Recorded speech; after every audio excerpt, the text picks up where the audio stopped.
Good evening, ladies and gentlemen. On behalf of the Bengal Club, the General Committee, the Entertainment Subcommittee, and my co-chair, Mr. Sumit Ray, I'd like to warmly welcome you to an evening of Simply Shakespeare. It was Laurence Olivier who had very famously said, Shakespeare is the nearest thing in incarnation to the eye of God, and quite rightly so.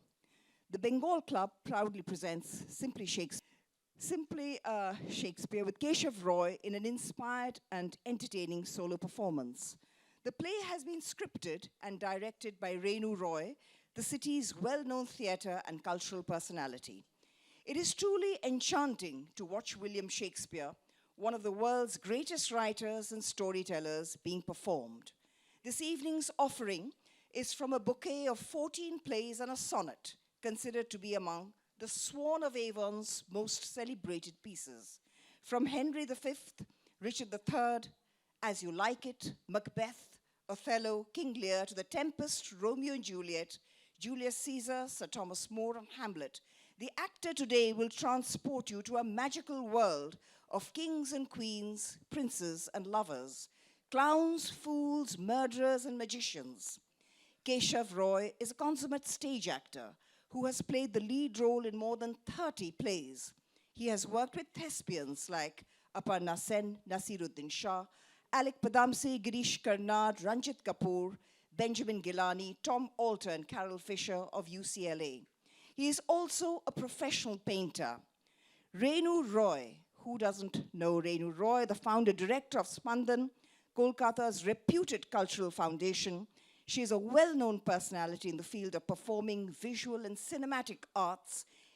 Has an illustrious career spanning 4.5 decades. An accomplished stage actor, director, producer, and scriptwriter.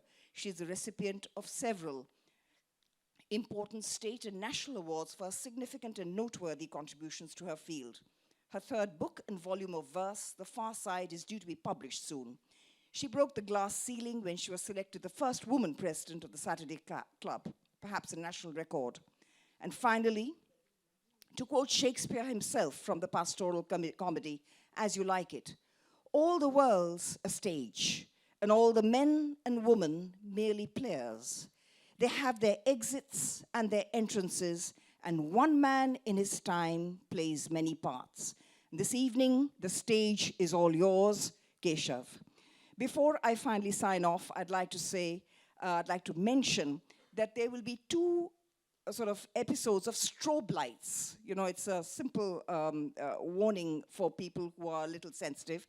I think 20 minutes on in the play of Othello, and towards the end, there will be strobe lights. People who are sensitive to flashing lights, just as a warning, please keep your eyes closed or try and avert your gaze. And do keep your mobiles on silent. There will be no bar service at this time. Ladies and gentlemen, welcome to Simply Shakespeare. The stage is all yours, KESHAV.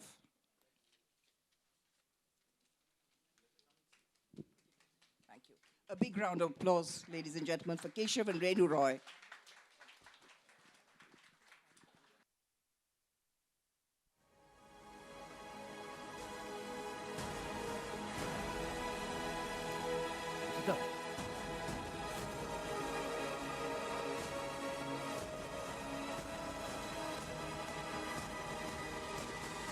Double, double, toil and trouble, fire burn and cauldron bubble, fillet of a fenny snake, in the cauldron boil and bake, eye of newt and toe of frog, wool of bat and tongue of dog, adder's fork and blind worm's sting, lizard's leg and owlet's wing, double, double, toil and trouble,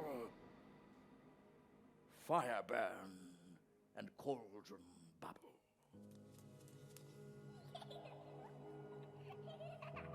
Stratford, where in a small parish church Shakespeare lies buried. And does anyone remember what he says on his gravestone? Good friend, for Jesus' sake, Forbear to dig the dust enclosed here. Blessed be the man who spares these stones, and cursed be he who moves my bones.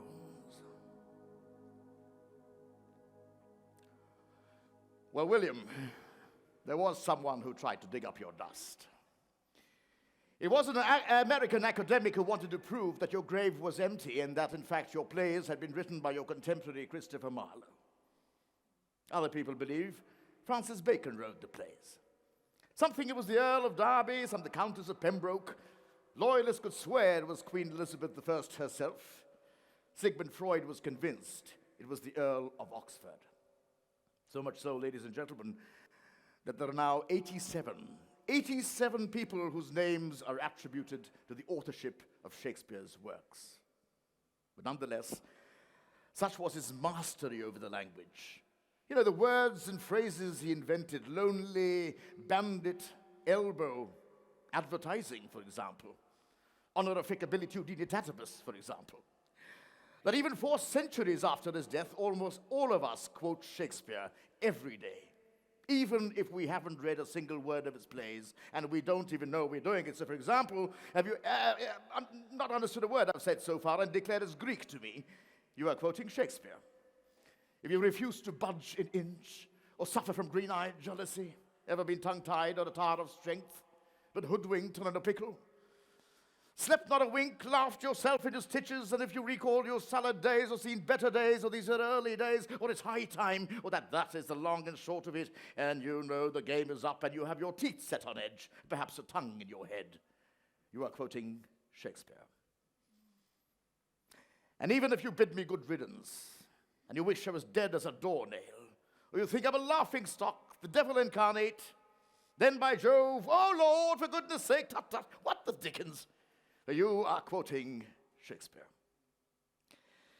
You know, ladies and gentlemen, I remember my first audition for a Shakespearean play. The director was a very tall Anglo-Irish ex-brigadier of the British Army, full of strange oaths.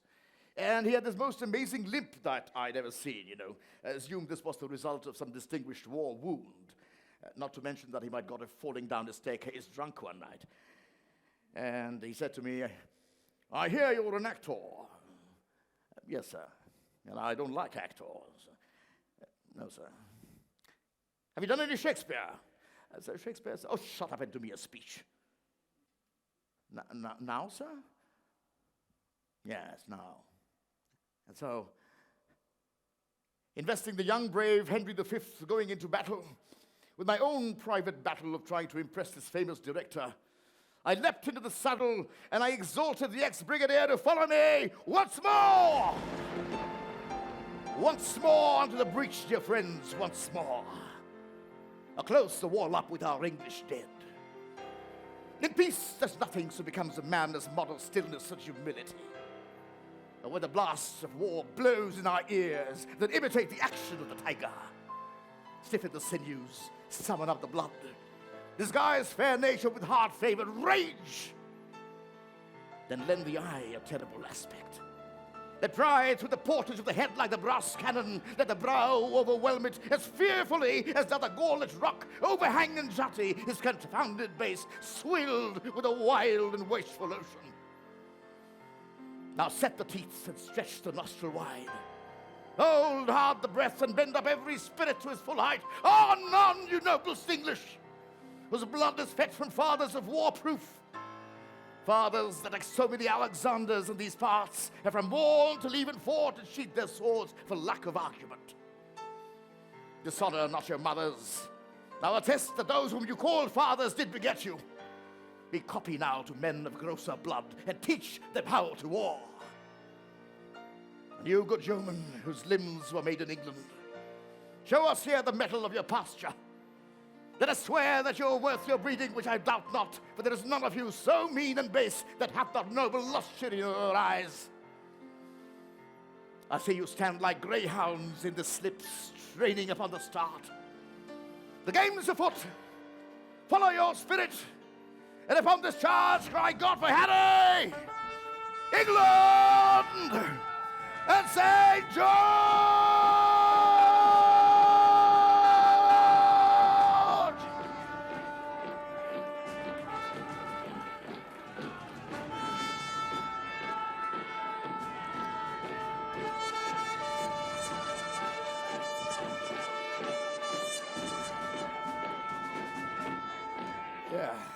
And so, the more we act in Shakespeare's plays and the more we see them, the more convinced we become that the real Shakespeare is in fact buried in Stratford, a true man of the theatre. So I'd like to share this stage with a few of his characters and with your help summon up the spirits of his kings and drunkards, princes and lovers, clowns, fools, murderers and magicians. So Shakespeare's first great hit was a play about Henry VI of England. And so successful was it that he had to write 2 sequels. And striding over these 3 plays is his first great character, the Duke of Gloucester, Richard III. So what does Richard want? Richard wants trouble. Richard wants trouble and he doesn't care. You see, he's willing to risk everything. His elder brother is the king. He's got another brother in between. The king has 2 sons, so Richard is never going to be king, period.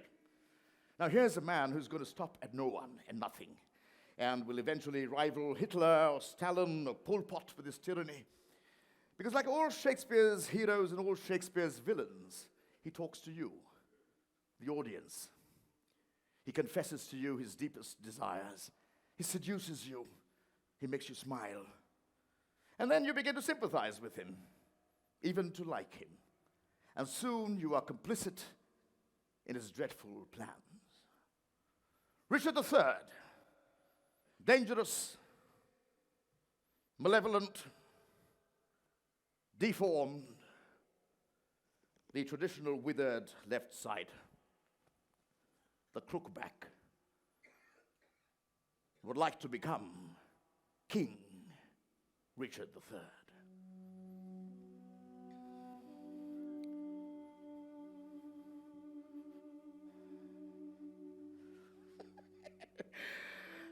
Now is the winter of our discontent. Make glorious summer by the son of York. And all the clouds lowered upon our house, in the deep bosom of the ocean buried. Now are our brows bound with victorious wreaths, our bruised arms hung up for monuments, our stern alarums changed to merry meetings, our dreadful marches to delightful measures.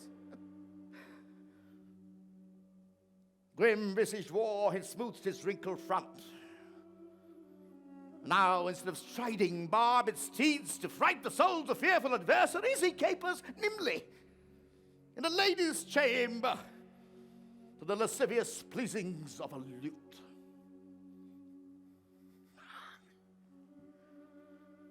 But I that am not shaped for sportive tricks, nor made to court an amorous looking glass, and one loves a majesty to strut before a wanton ambling nymph. I that am curtailed of this fair proportion, cheated of feature by dissembling nature, deformed, unfinished, sent before my time into this breathing world, scarce half made up, and that so lamely and unfashionable that dogs bark at me as I halt by them. Why? Love forswore me in my mother's womb, and for I should not deal in her soft laws, she did corrupt frail nature with some bribe, to shrink mine arm up like a withered shrub, to heave an envious mountain on my back, to shape my legs of an unequal size, to disproportion me in every part, and like to a chaos or an unlicked bear whelp that carries no impression like the dam. Why, I in this weak piping time of peace have no delight to pass away the time, unless to spy my shadow in the sun, and descant on mine own deformity. Then, since this earth affords no joy to me, but to command, to check, to overbear, such as that a person better than myself, I'll make my heaven to dream upon the crown.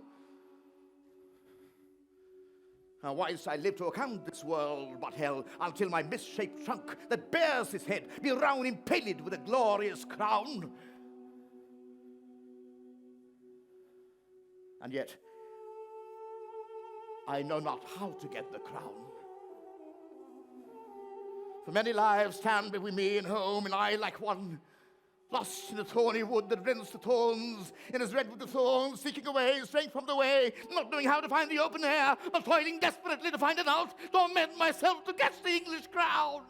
And from that torment, I will free myself, or hew my way out with a bloody axe.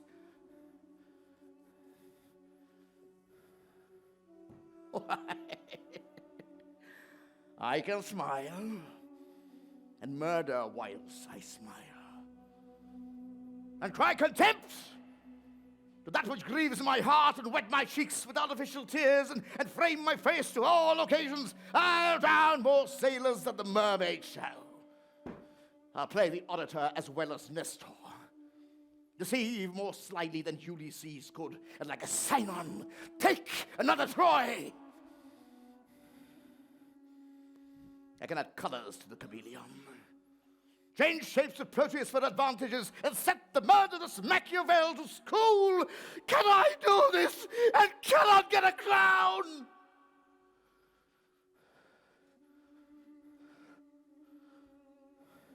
But were it farther off, I'll pluck it down.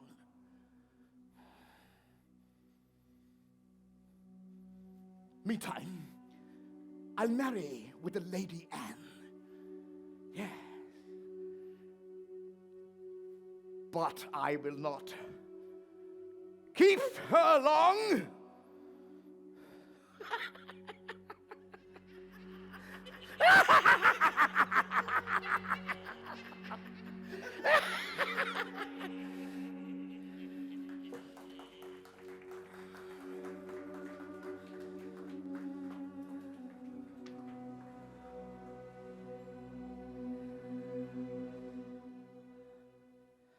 Our next character has a well-deserved reputation for being melancholic.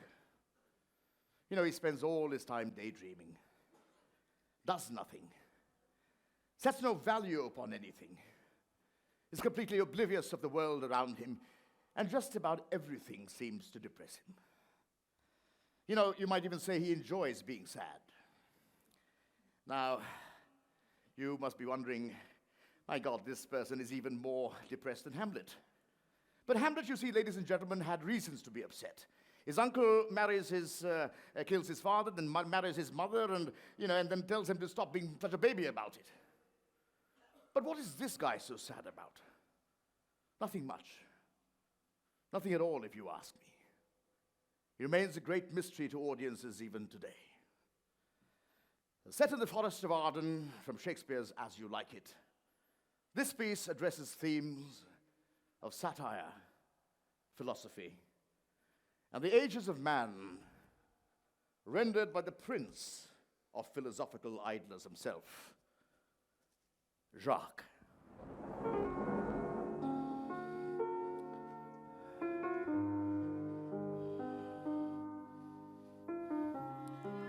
All the world's a stage, and all the men and women merely players. They have their exits and their entrances, and one man in his time plays many parts, his acts being 7 ages. At first the infant, mewling and puking in the nurse's arms, and then the whining schoolboy, with a satchel and shining morning face, creeping like snail unwillingly to school. And then the soldier, full of strange oaths and bearded like the pard, jealous in honor, sudden and quick in quarrel, seeking the bubble reputation even in the cannon's mouth. And then the justice, fair round belly with a good capon line, with eyes severe and beard of formal cut, full of wise saws and modern instances, and so he plays his part. The 6th age shifts into the lean and slippered pantaloon, with spectacles and nose and pouch outside. His youthful hose well saved a world too wide for a shrunk shank in his big manly voice, turning again to a childish treble, pipes and whistles in his sound. Last scene of all that ends a strange, eventful history is second childishness and mere oblivion. Sans teeth, sans eyes, sans everything.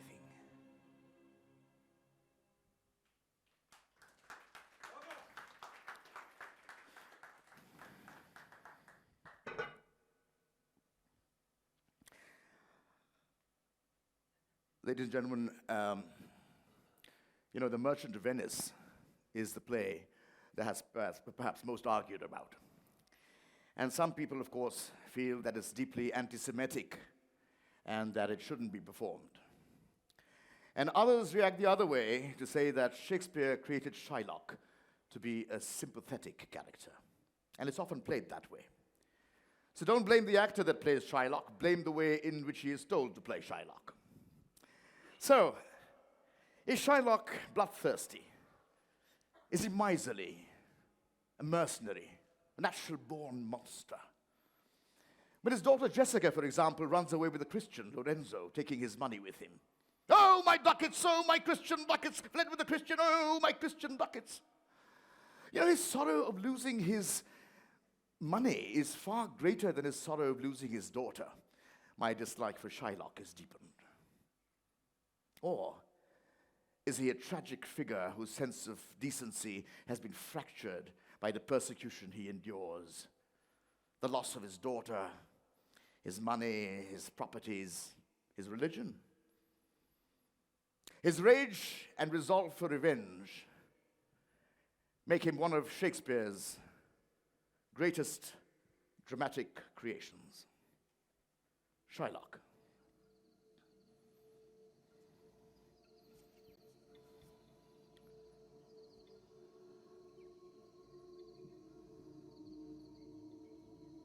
Signor Antonio.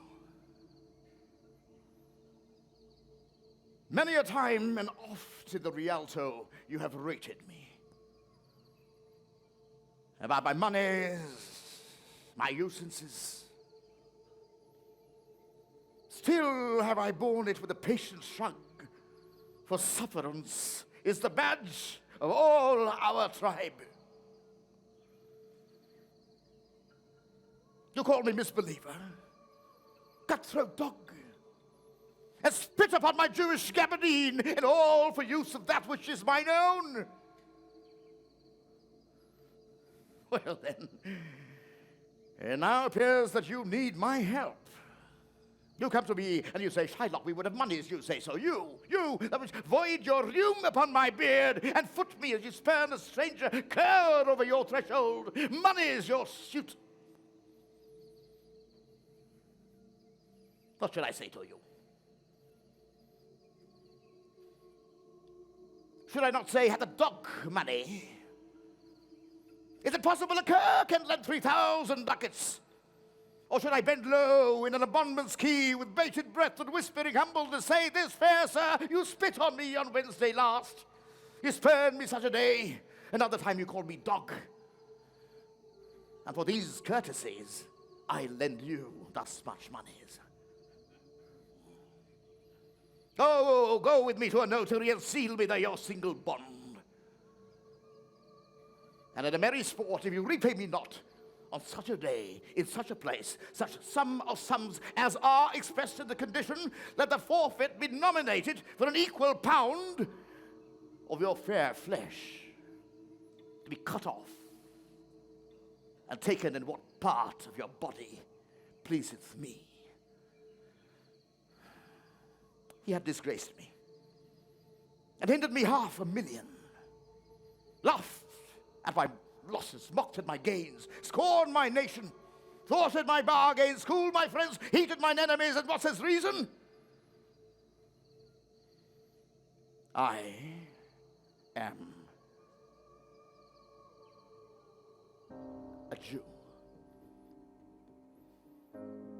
Had not a Jew eyes, had not a Jew hands, organs, dimensions, senses, affections, passions, fed with the same food, hurt with the same weapons, subject to the same diseases, healed by the same means, warmed and cooled by the same winter and summer as a Christian is. If you prick us, do we not bleed? If you tickle us, do we not laugh?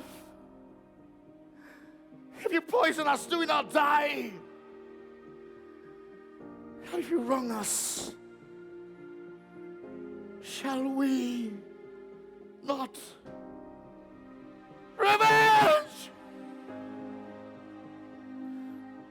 The villainy you teach me, I will execute, and it shall go hard, but I will better the instruction.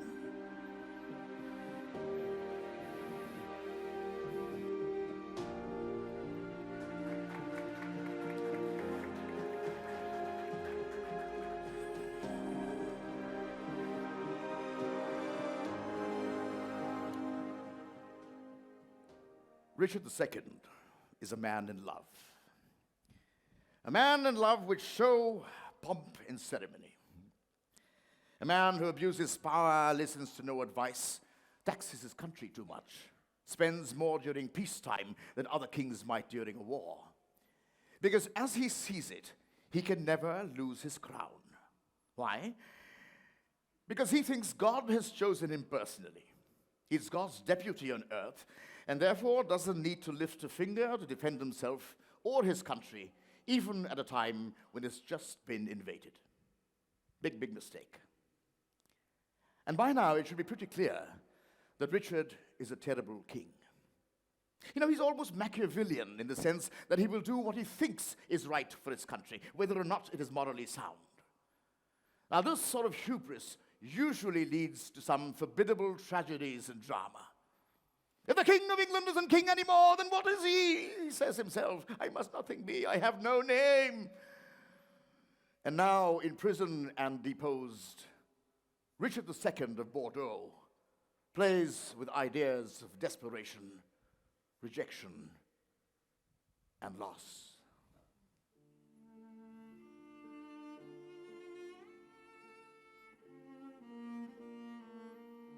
What must the king do now?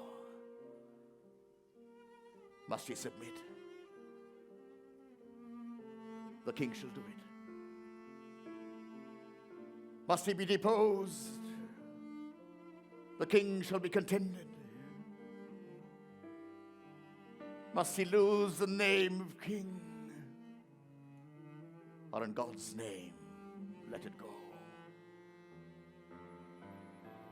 I'll give my jewels for a set of beads, my gorgeous palace for a hermitage, my gay apparel for an almsman's gown, my figured goblets for a dish of wood, my scepter for a palmer's walking staff, my subjects for a pair of carved saints, my large kingdom for a little grave,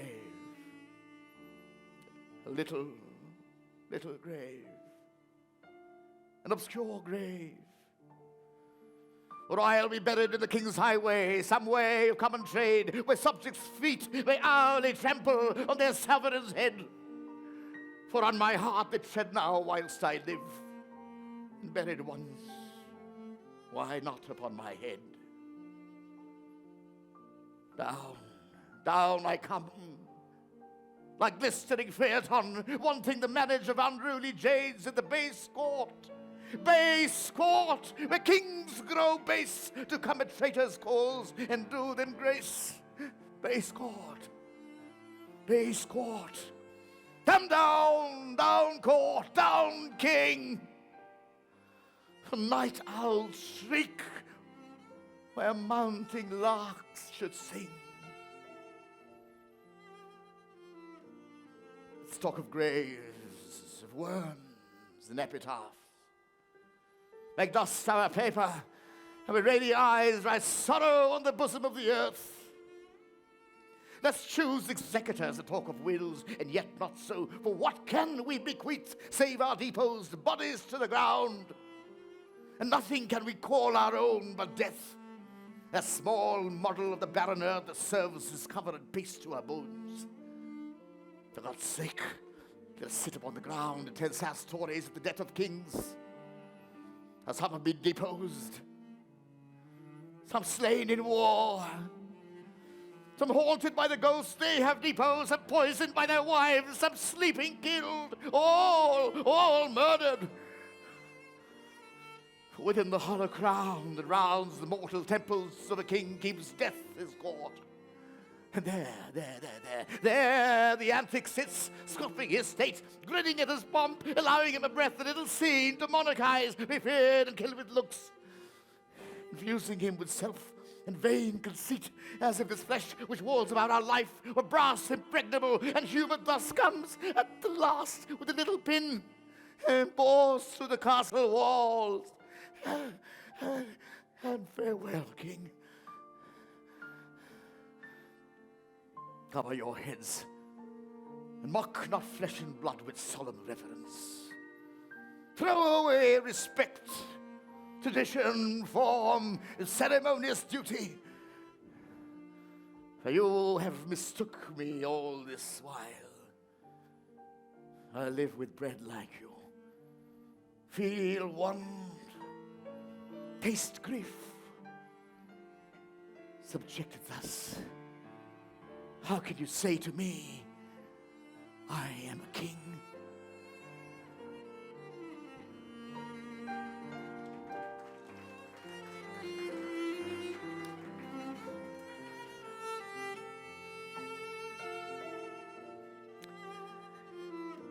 You know, Shakespeare is for all time. A small gift for you. Because each generation finds something new in him. You know, Edmund Bond wrote his version of Lear. Bertolt Brecht his of Coriolanus. And where would Tom Stoppard's Rosencrantz and Guildenstern be without Shakespeare's Hamlet? But that's okay, because Shakespeare in his own turn borrowed, if that's the right word, other people's plots to suit his own. You know, there was a play about King Lear before he wrote his. There was a Hamlet play, and even a play about Henry V. Now, the 20th century's great contribution to this sort of Shakespeareana has been the musical West Side Story, which really is Romeo and Juliet. Kiss Me, Kate was Taming of the Shrew. Gash My Soul was Othello. Boys from Syracuse was a comedy of errors. Two Gentlemen of Verona was Two Gentlemen, and so many more. You know, Omkara was Othello, Mugbull, Macbeth, Hyder, Hamlet. And so Hamlet writes in a dozen or 16 lines into a play, within the play, called The Murder of Gonzago, to figure out whether or not his uncle Claudius is guilty of murdering his father. And he even gives it a new title. He calls it The Mousetrap. And as you must have guessed, 350 years later, Agatha Christie pinches the same title for her own murder thriller. Anyway, that goes to show that if Shakespeare didn't actually write the longest-running play in the history of world theater, well, at least he wrote the title. So by the end of the play, Hamlet is responsible for the deaths of so many people, later as Polonius, Claudius, Rosencrantz, Guildenstern, you know, his own love, Ophelia, by drowning, and his own mother, Gertrude, by poisoning. But for the time being, he's unsure and uncertain about his own feelings. The ghost of his father he's just seen could well turn out to be the devil. He wants revenge, but he needs evidence. And now the Prince of Denmark struggles to make sense of his own grief. Oh, what a rogue and peasant slave am I! Is it not monstrous that this player here, but in a fiction, in a dream of passion, could force himself so to his own conceit that from her working all his visage wan, tears in his eyes, distraction in his aspect, a broken voice, and his whole function suiting with forms to his conceit, and all for nothing? The Hecuba. What's Hecuba to him, or he to Hecuba, that he should weep for her, huh? What would he do had he the motive and the cue for passion that I have? You drown the stage with tears and cleave the general ear with haunted speech. Make bad the guilty, appall the free, confound the ignorant, abase indeed the very faculties of eyes and ears, yet I, dull and muddy metal rascal, peaked like John o' Dreams, unpregnant of my cause, and can say nothing, no, not for a king upon whose property and most dear life a damned defeat was made. Am I a coward? Who calls me villain?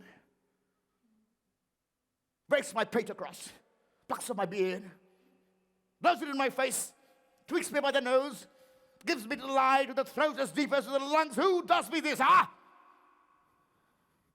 Swoons I should take it.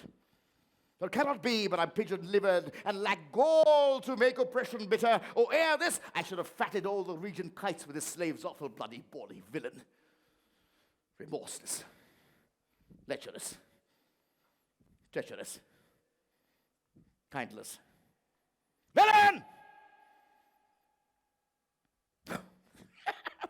What an ass am I? Now, this is most brave, that I, the son of a dear father, murdered, prompted to my revenge by heaven and hell, must like a whore unpack his heart with words and fall a-cursing, like a very drab, a scullion, fie upon it. For upon my brain I have heard the guilty creatures sitting at a play, have, by the very cunning of the scene, been struck so to the soul that presently they have proclaimed their malefactions, for murder, though it hath no tongue, will speak with most miraculous organ. I'll have these players play something like the death of my father before mine uncle. I'll observe his looks. I'll tempt him to the quick. If he but blench, I know my course. The spirit that I have seen may be the devil, and the devil hath power to assume a pleasing shape, yeah. And perhaps, out of my weakness and my melancholy, as he is very potent with such spirits, abuses me to damn me. I'll have grounds more relative than this. Yes, the play's the thing wherein I'll catch the conscience of a king.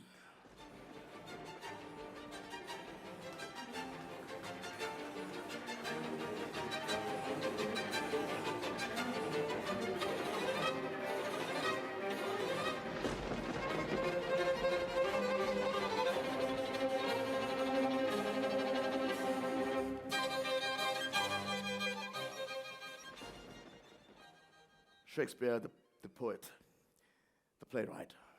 Shakespeare, the producer, the actor. The Shakespeare we know and the Shakespeare we don't know. You know, this gorgeous little sonnet, a 14-line poem, and Shakespeare wrote over 150 of these. And this particular little piece of poetry is recited or written down on great occasions, birthdays, weddings, celebrations. But there's something else nestling inside of it. If one takes a look at another way, the Shakespeare we don't know, and the mystery that surrounds all of that in fact this poem was a eulogy. Now, Shakespeare had 3 children, as you know. His little boy was called Hamnet. Not Hamlet, this is H-A-M-N-E-T, Hamnet. The other one, H-A-M-L-E-T, I believe was a rather nice play he wrote.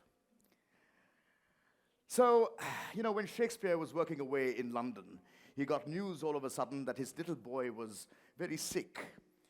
Now, you know, here's a person just like you and me trying to make something of himself, and all of a sudden this crisis. And of course, he has to go. Now, if you were to drive down from London to Stratford today, it would take you a little more than 3.5 hours. But those days, it was 4 days. So Shakespeare took off. And by the time he reached Stratford, his little boy was dead. And there was nothing left to do. Now, what could he do? You imagine the heartache. So that night, perhaps when everyone had gone to bed, he stayed up with his candle and quill and did what Shakespeare could do best, write. And in this sonnet, Shakespeare talks about eternity that freezes little Hamlet in time in his mind to become immortal in Shakespeare's lifetime.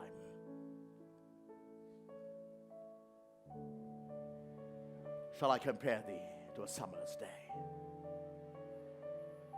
Thou art more lovely and more temperate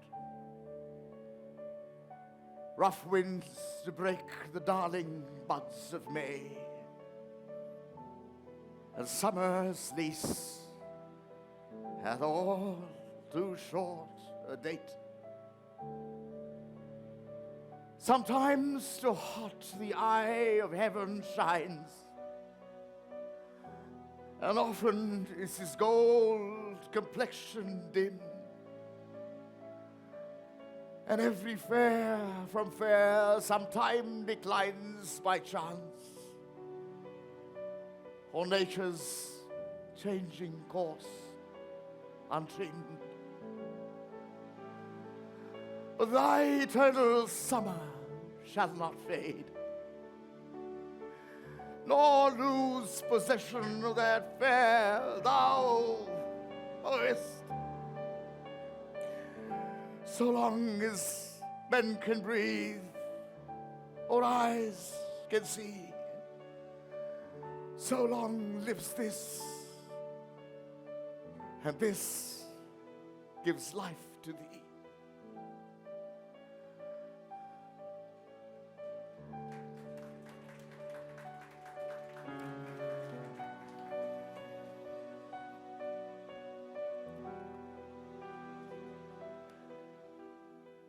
From starstruck love affairs to marriages built on murder, Shakespeare has created some of the most outstanding romantic relationships. But all I can tell you is that nowhere, and I mean nowhere, in any of his 37 plays is there a single happy marriage. Can you think of one? Petruchio and his shrew Kate, Macbeth's, Benedict and Beatrice in Much Ado About Nothing, Antony and Cleopatra, Orsino and Viola from the 12th Night, Romeo and Juliet, Othello and Desdemona, not one. And as we speak, Othello has changed from a noble and just man who vows, who says, I love the gentle Desdemona, to an irrational husband who vows, I'll tear her to pieces. He changes from treating her gently to striking her in public, calling her a whore, a despondent madman. He becomes an abusive husband, a murderer. And Desdemona's death is tragic, not just because she dies, but because it is her husband who loves her dearly, kills her. He's been an idiot who's allowed Iago to convince him that not only has Desdemona cheated on him, but that killing her is the only sensible thing to do, and we're all shouting in our heads, Othello, you've been fooled, Othello, don't do it, please don't do it. But he does it anyway. Desdemona is innocence personified. And by killing her character, Shakespeare makes a cynical commentary on how innocence cannot survive in a fallen world.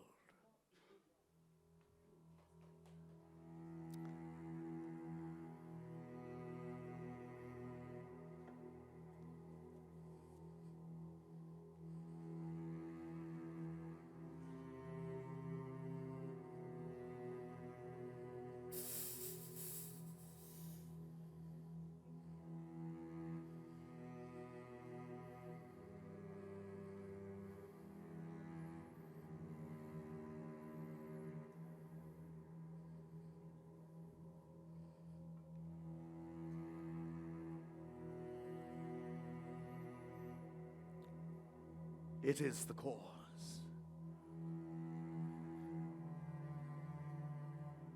It is the cause, my soul.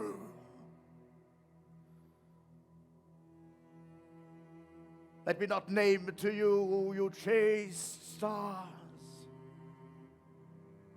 It is the cause. And yet I'll not shed her blood, nor scar that whiter skin of hers than snow in smooth as monumental alabaster. Yet she must die, else she'll betray more men. Put out the light, and then put out the light. If I quench thee, thou flaming minister, I can again thy former light restore, should I repent me. But once put out thy light, thou cunningest pattern of excelling nature, I know not where is that Promethean heat, then can thy former light relume. When I have plucked the rose, I cannot give it vital growth again. It must needs wither. I'll smell it on the tree. Ah. Balmy breath that does almost persuade justice to break her sword.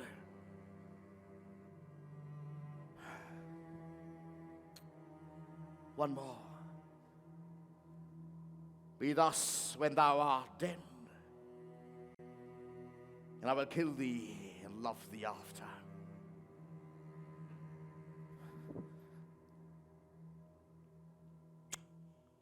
One more. So sweet was ne'er so fatal. I must weep. Is a cruel tears, sorrows heavenly. It strikes where it doth love. She awakes. Have you prayed tonight, Desdemona? Have you bethink yourself of any crime unreconciled to heaven and grace solicit for its straight? That handkerchief which I so loved and gave thee, thou gavest to Cassio. Sweet soul, take heed of perjury, thou art on thy deathbed. I will confess thee freely of thy sin, for to deny each article with oath cannot remove, nor choke the strong conception that I do groan withal, thou art to die. By heavens, I saw my handkerchief in his hand, that he had used thee. O Persian woman, that hast stirred my heart and makest me call, which I intend to do a murder, which I thought a sacrifice. And all his hairs been lives, my great revenge and stomach for them all. Strap weepest thou for him to my face? Down, strap it's too late, too late, it's too late, too late, it's too late.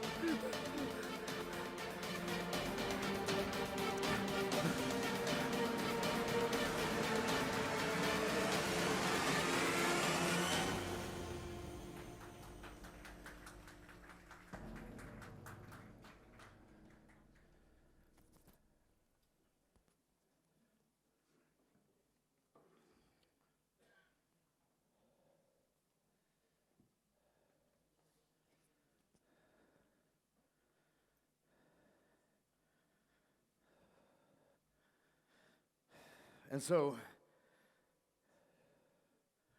to Shakespeare's first indisputable masterpiece, a play like her sonnets, full of love, full of wit, full of imagery, full of easy rhymes and rhythms, a playwright in love with the English language. And Romeo and Juliet, too, are in love with words. You know, they're actually in the play together for only 14 minutes out of the 2.5-hour traffic on stage. And they just don't stop talking about each other. And that's also because they're working in a theater where there's no artificial light. You know, the open globe theater, for example. And so their words must describe the light, the starlight, the moonlight, the sunlight, the lamplights, the lanterns, the candles. And colors, too. The black of night, the white of dear Juliet's hand, the crimson of her lips, her cheeks, and blood. Blood. This is a play as much as about death as it is about love. You know, Romeo's first entrance into the play, he's feeling and thinking that death is in the air. He almost knows that after his first ecstatic meeting with Juliet and their secret marriage and his banishment and on his return, that he will commit suicide. Love and death meet in one word in this play. And so here's to the young lover who marries the daughter of his father's worst enemy, The young lover who would rather take his own life than to live without his beloved.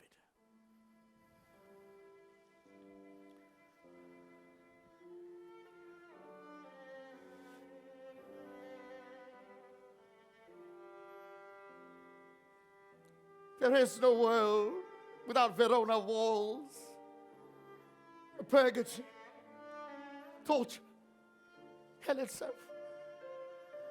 Heaven is here where Juliet lives.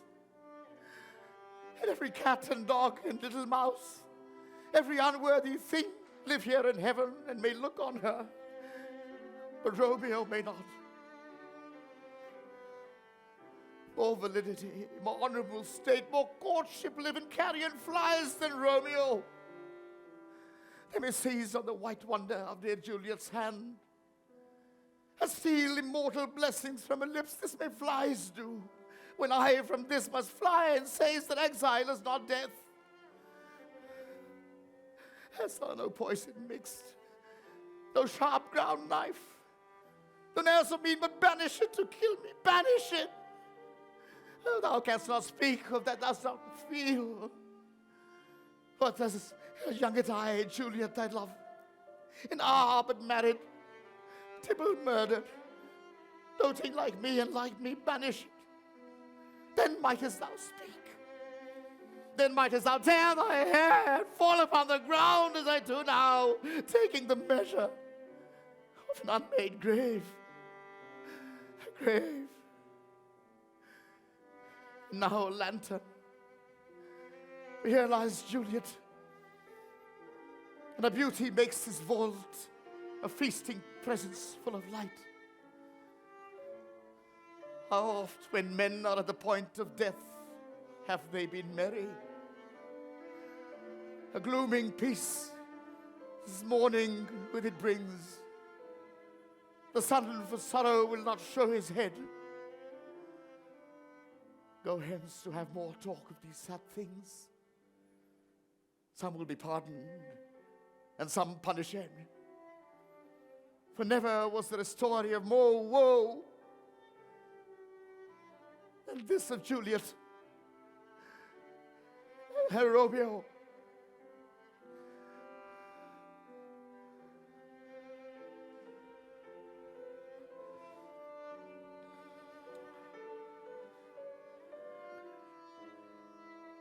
Shakespeare does an outstanding job of creating the type of villains that you love to hate.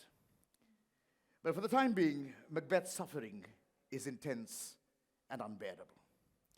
You know, the ghost of his victim is haunting him, his enemies are closing in on him, his guilt is torturing him, his wife has gone mad, and he's just heard that she's committed suicide. Now, in such a state, one would expect a wild and desperate response, with his mind jumping from one idea to the next, first time, then candles and actors and the stage and theater and shadows and tales and idiots. For him, life has lost its meaning. He talks about light, but it's the light that guides him to the darkness of death. He mourns the meaninglessness of life, of time, of existence, and even of death. Perhaps one of Shakespeare's more famous speeches, delivered by one of his equally famous characters. Just 12 lines from the man who wanted to become the King of Scotland.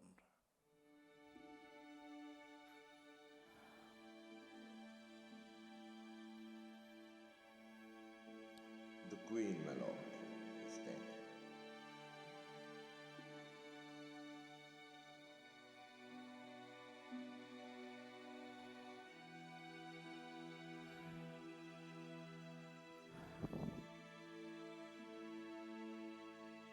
She should have died hereafter. There would have been time for such a word.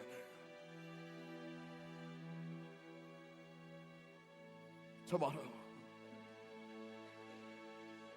And tomorrow. And tomorrow creeps in this petty pace from day today, to the last syllable of recorded time. And all our yesterdays have lighted fools the way to dusty death. Out. Out, brief candle. Life's but a walking shadow. A poor player that struts and frets his hour upon the stage,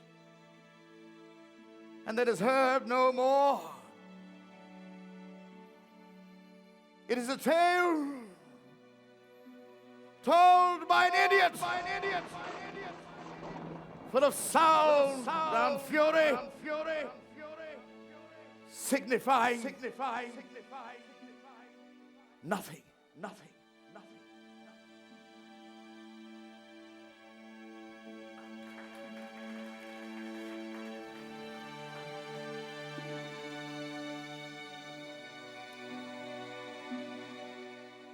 You know, great speeches are inspiring, they're compelling, they're deliberate, they're unforgettable. Martin Luther King's I Have a Dream, for example, was a harbinger of hope to the world. I have a dream that one day little black boys and black girls will be able to join hands with little white boys and white girls as sisters and brothers. So, like Robert F. Kennedy's moving words on the death of Martin Luther King, here is Mark Antony's eulogy on the death of Julius Caesar, emotionally charged with rhetoric, where Antony counters Brutus's speech and emphasizes the needless, unjust, and undeserved murder of its dearest friend.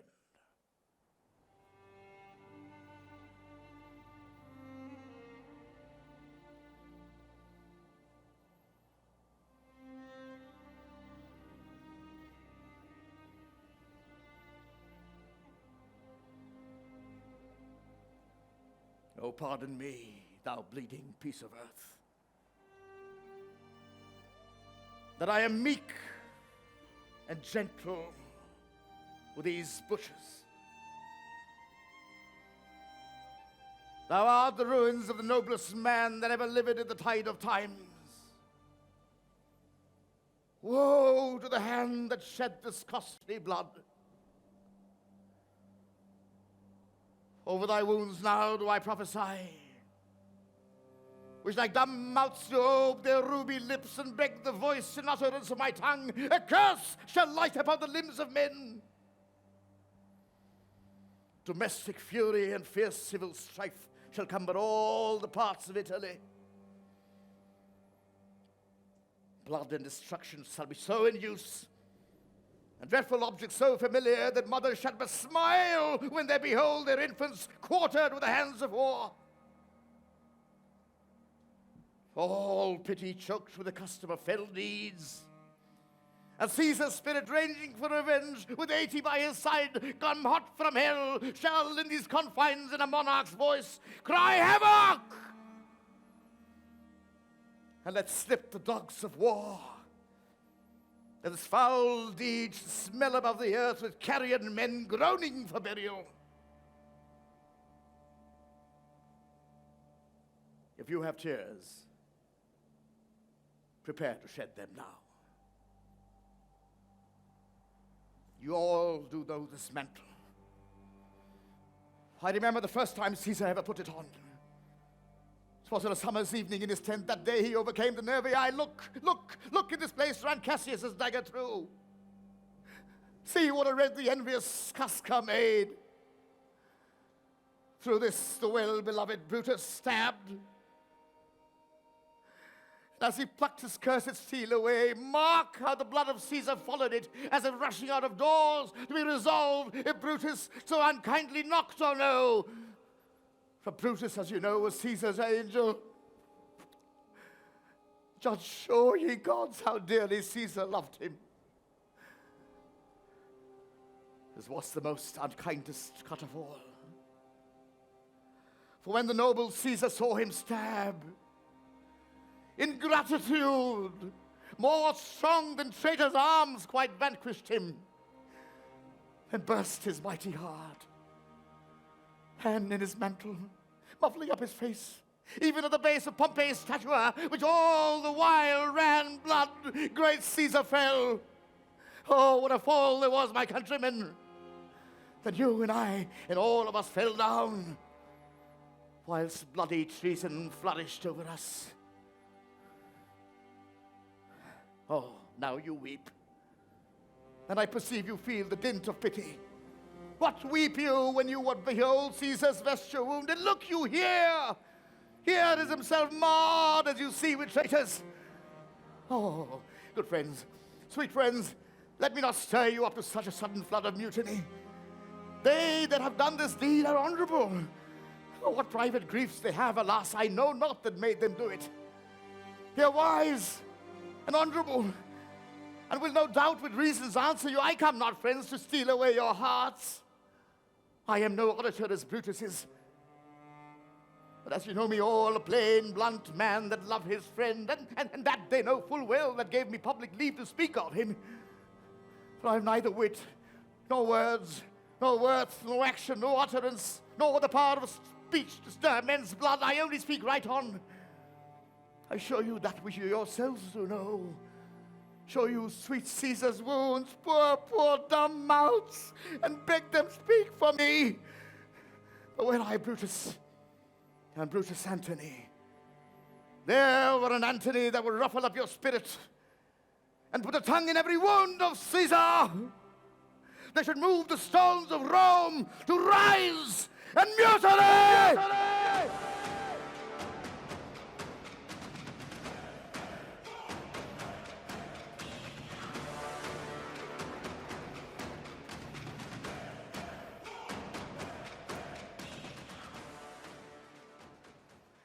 You know, just about 600 years ago, there was a riot in Trafalgar Square. And the cry was about strangers. Strangers in our midst. They speak strange languages, they're eating our food, they're taking our jobs, they're taking our houses. Please send them back to wherever they came from. The book of Sir Thomas More, ladies and gentlemen, is the only surviving manuscript of William Shakespeare. It is the only evidence and the only example of Shakespeare's handwriting of any script in existence. Just one page, and it's this speech. So little known, with no evidence either that it was ever performed or produced or published, and yet lies at the heart of Shakespeare's humanity.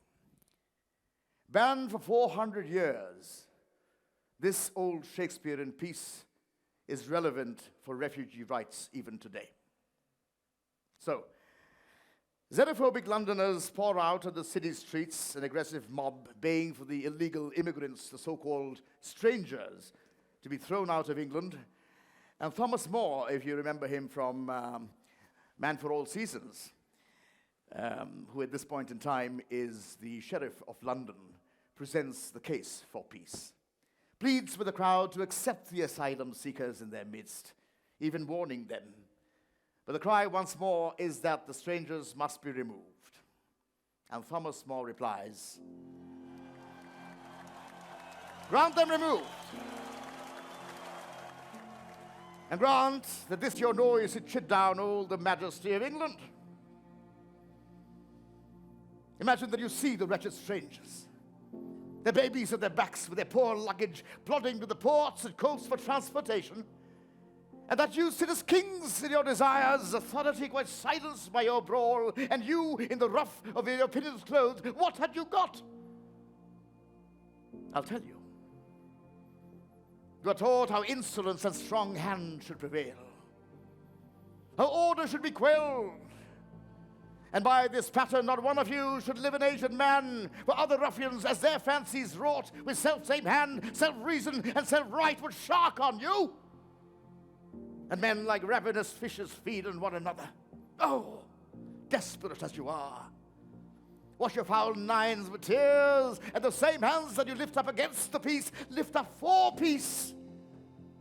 And your unwavering knees make them your feet to kneel, to be forgiven. You'll put down strangers, kill them, cut their throats, possess their houses, and need the majesty of law and lion to slip in like a hound?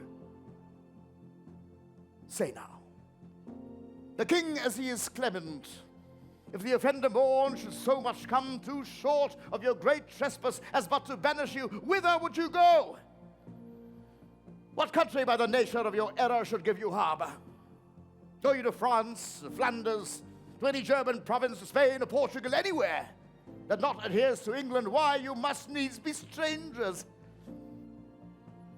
Would you be pleased to find a nation of such barbarous temper, that breaking out into hideous violence would not afford you an abode on earth, whet their detested knives against your throats, burn you like dogs, and like as if that the God owned not, nor made not you, nor that the elements were all appropriate to your comfort, but chartered unto them, what would you think to be thus used? This is the stranger's case, and this your mountainish inhumanity.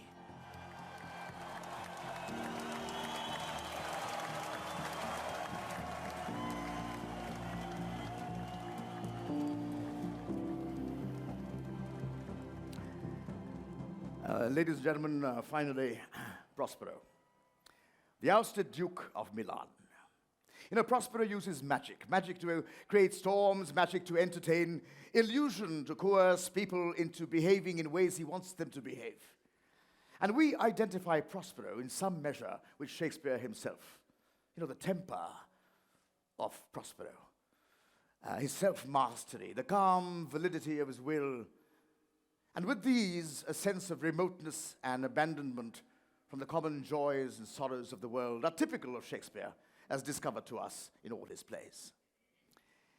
Now, Prospero steps outside the confines of the play and steps into the role of the playwright, Shakespeare himself, and then speaks to his audience, and he says that it is the audience of the play that holds the power over his fate, and it is they who must finally forgive him. And now from The Tempest, Shakespeare's last play, in which he seems to sum up all that he knows about mankind, philosophy, and religion without dogma. Prospero, the great magician, talks about humanity, renounces his wizard's art, and then speaks an epilogue to the public, which many people believe was Shakespeare's own last words to the Elizabethan audience whom he had served so long.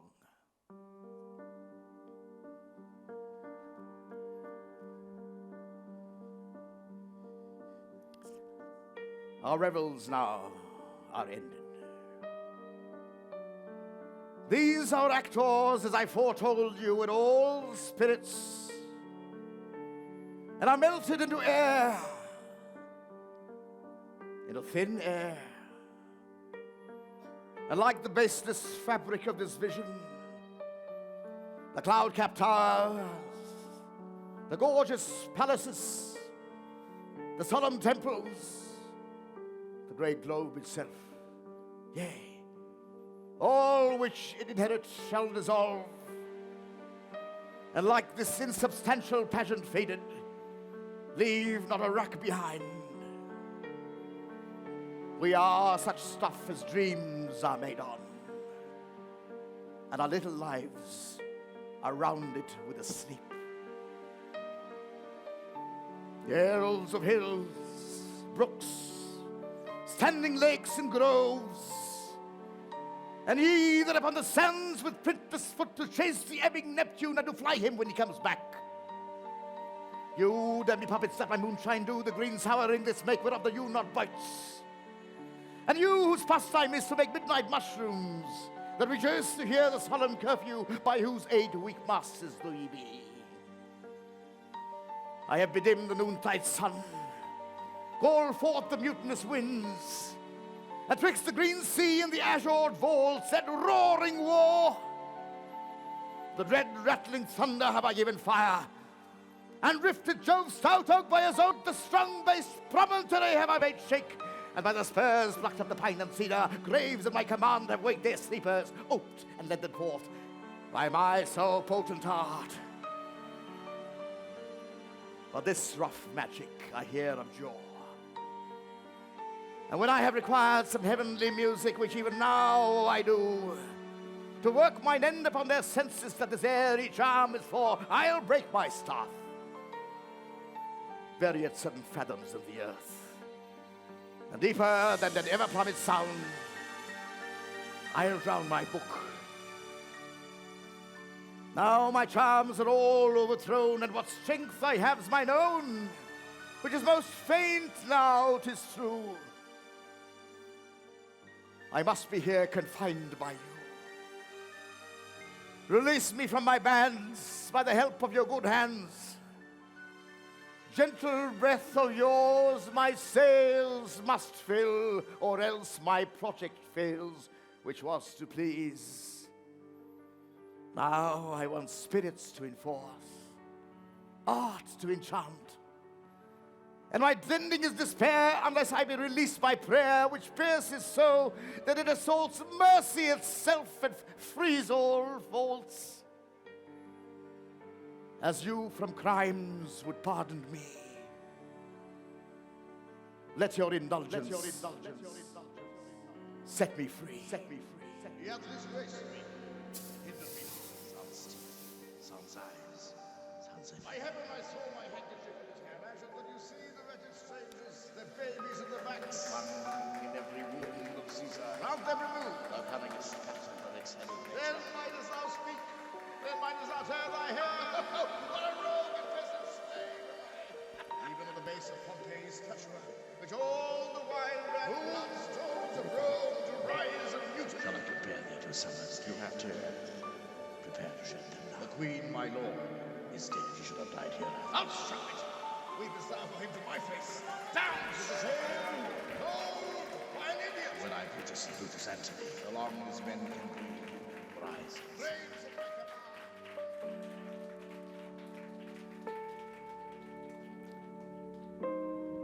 Could we have the hall lights on, please? Kuntal, can we have the hall lights? It's a crime now to give a formal vote of thanks. Thank you very much. I think everyone needs that 5-10 minutes to kind of recover. Ladies and gentlemen, I've dabbled in a bit of theater. Some of you would have seen me, and I can assure you in my limited experience that one of the most difficult playwrights to perform is Shakespeare. And for this actor extraordinaire, I hope I've got that right. Thank you. Very kind. Thank you. From our city, the most brilliant actor that we have on our stage and from this city is KESHAV Roy. Very kind of you. Thank you. How do you manage these lines, Keshav? How do you manage these lines? It is spellbinding. Let me give you a hug. Thank you very much, sir. Thank you, ladies and Ladies and gentlemen. gentlemen, a big hand. But let me tell you, it runs in his genes. It runs in his genes, so I have this honor and privilege to call upon his very proud mother and his very, very proud director, RENU Roy. RENU, please. The mother-son duo, they've been wanting to do this at the Bengal Club for a while, and I'm so glad that we've been able to do this, and I look forward to having them often at the Bengal Club and more Shakespeare and more other things. Wonderful team, and Keshav, really, Thank hats you very off. much. I mean, Very kind of you. Thank you. and to do this for 1.5 hours and with so many characters and the lines, and I think what was brilliant is the script, Renu, for a lot of us to be able to understand the characters and go through, it was very, very well curated and very well done. Thank you. I wish this goes to many, many post places. I also would like to take this opportunity to thank our sponsors, without whose help we wouldn't be able to put up this performance. Mr. C.K. Dhanuka of Dhansari Tea and Mrs. Meenu Budhia of Caring Minds. A big hand for them, ladies and gentlemen. And of course, to my very attractive and very capable chairperson, Dr. Nandini Ray, and the entire team of the Entertainment Subcommittee for having put this together, and to our General Committee, our CEO, our entire staff of the Bengal Club, and last but not the least, all of you. All you Shakespeare lovers who have been here this evening to give this wonderful team a lot of appreciation for this most spectacular act. Yeah. So can we have a big round of applause for KESHAV Roy and RENU Roy? Would you like to call anyone else? I think Just mention the names. if I may call Keshav's wife, Payal. Payal, you're here. She has been also here, so I think, let me introduce Payal as well.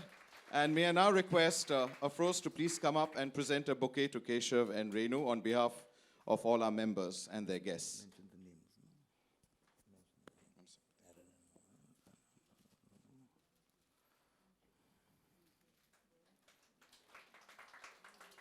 Thank you very much. Absolutely brilliant. Thank you very much. And before we leave you this evening, ladies and gentlemen, we want you to remember that 14th is Valentine's Day. We have the one and only Usha Uthup performing at our lawns. Please do come. Yes, on the 14th, that's next Tuesday. We start at 7 p.m. sharp. It's really going to be a very, very interesting evening because she's going to curate this evening specially for us because we are going to entitle it Love is in the Air. So with all the problems that we face, I think Keshav has said that finally everything that works out is love. So please join us on the 14th, and we look forward to seeing all of you. Have a wonderful evening. For those of you who signed dinner, you may proceed. And for those who want to have a drink, Keshav and Renu are going to be joining us. Would you like to say something, Renu? Yeah, please. Thank you.